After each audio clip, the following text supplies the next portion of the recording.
சுட்டக்கதை சுட்டக்கதை சுட்டக்கதை செந்தில் சுட்டக்கதை.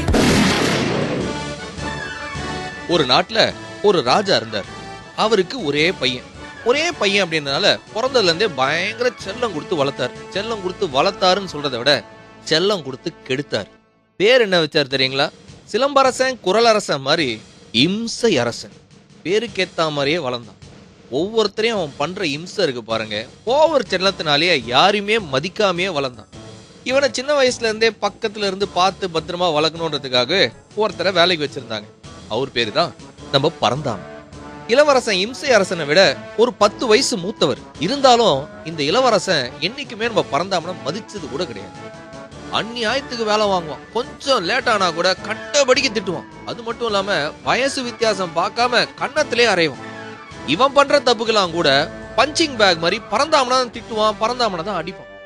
பரந்தாமனோ நாம வளர்த்த இளவரசர் தானே அப்படின்ட்டு பொறுத்து பார்த்தான். ஆனா பொறுமைக்கு ஒரு எல்லை இருக்கு இல்லையா?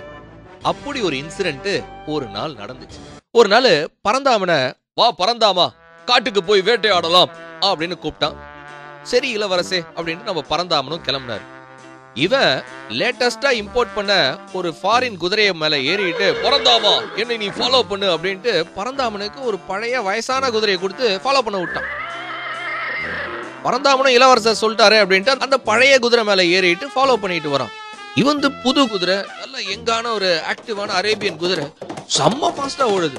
இவன் ஓட்டிக்கிட்டே, பரந்தாமா வேகம் வா, சீக்கிரம் வேகம் வா, என்ன இவ்வளவு லேட்டா ஆகுற அப்படின்னு திட்டிக்கிட்டே வரான். பரந்தாமனா, அரசே இது ரொம்ப பழைய வயசான குதிரை அரசே, இவ்வளவுதான் இதனால ஓட முடியும் அப்படின்ட்டு அவனும் எவ்வளவோ ட்ரை பண்ணி அந்த குதிரையை ஃபாலோ பண்ணிக்கிட்டே வரான். ஒரு கட்டத்துல இம்சை அரசன் இளவரசன் ஒரு இடத்துல நின்னுகிட்டு பரந்தாமன் பக்கத்துல வந்தோடனே கண்ணத்திலே பலாருன்னு அரைஞ்சான். ஏன் உன்னால சீக்கிரம் வர முடியாதா? உன்னால நான் காத்துக்கிட்டு இருக்கணுமா அப்படின்னு கேட்டான். அரசே இது ரொம்ப வயசான குதிரை அரசே, இதோட ஃபுல் ஸ்பீடே இவ்வளவுதான் அப்படின்னு சொல்லும் போது, நீ இதுக்கு சரியா சாப்பாடு போறது கிடையாது, ஆனால் தான் அது ரொம்ப டயர்டா இருக்கு அப்படின்னு திருப்பி பரந்தாமனே இன்னொரு அறா விட்டான். என்னடா அவன் பெரியவன் கூட பார்க்காம கண்ணத்திலே அறையிறான். இது ஒரு நாள் ஒரு முடிவு கட்டணும்னு நினைச்சிட்டு இருக்கும் போது மழை பெய்ய ஆரம்பிச்சது.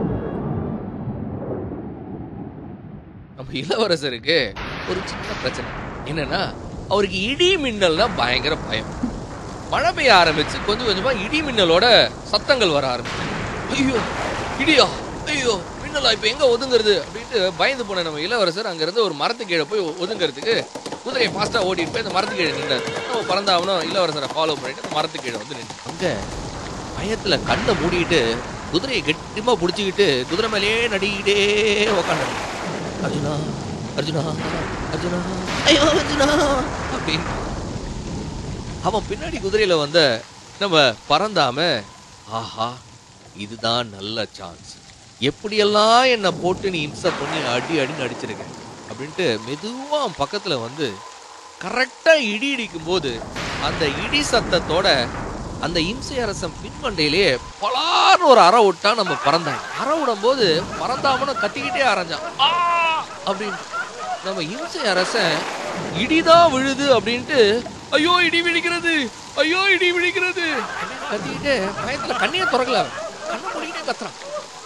எப்பெல்லாம் இடி விழுதோ அப்பெல்லாம் நம்ம பறந்தாம இம்சை அரசன் பின்மண்டையிலே பலார்னு அந்த இடி சத்தத்தோட அடிக்கும் பொழுது இவனை கத்திக்கிட்டே அடிக்கிறாங்க.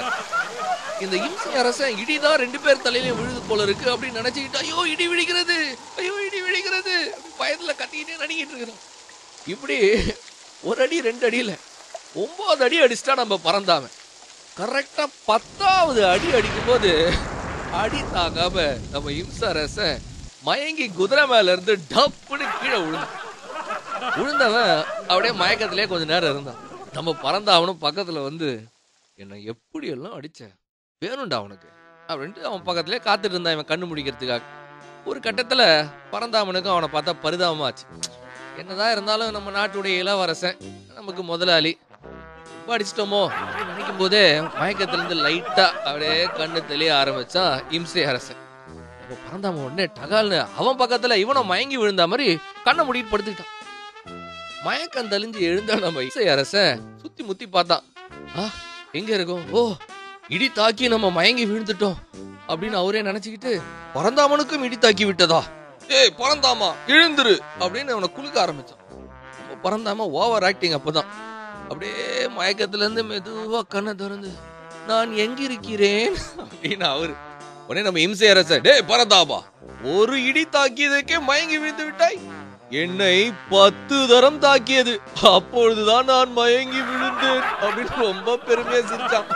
பறந்தாமம், நீங்கள் இளவரசர் அல்லவா, உங்களுக்கு தைரியம் ஜாஸ்தி அப்படின்ட்டு இவன் மனசுக்குள்ள சிரிப்பு அடக்க முடியாம சிரிச்சுட்டு இருக்கான். அப்ப கூட விட்டு கொடுக்காம, இங்க பார், இங்க நடந்த விஷயத்தை நீ நாட்டிற்கு வந்து யாரிடமும் சொல்லக்கூடாது அப்படின்ட்டு திருப்பி அந்த கெத்து குறையாம குதிரை மேல ஏறி உட்காந்துட்டு ஊருக்குள்ள போனான். பின்னாடி சிரின்னு சிரிச்சுக்கிட்டே வந்தா நம்ம பறந்தாம. இப்படி ஒரு சான்ஸ் நம்ம ஆபீஸ்ல இருக்கிற இம்சை அரசர்களை தாக்குறதுக்கு நமக்கு கிடைக்காதடா சாமி. ரேடியோ மிர்ச்சி 98.3 FMல செந்தில் உங்களோட பேசிக்கிட்டு இருக்கிறேன். இது செம்ம ஹாட்டு மாச்சி.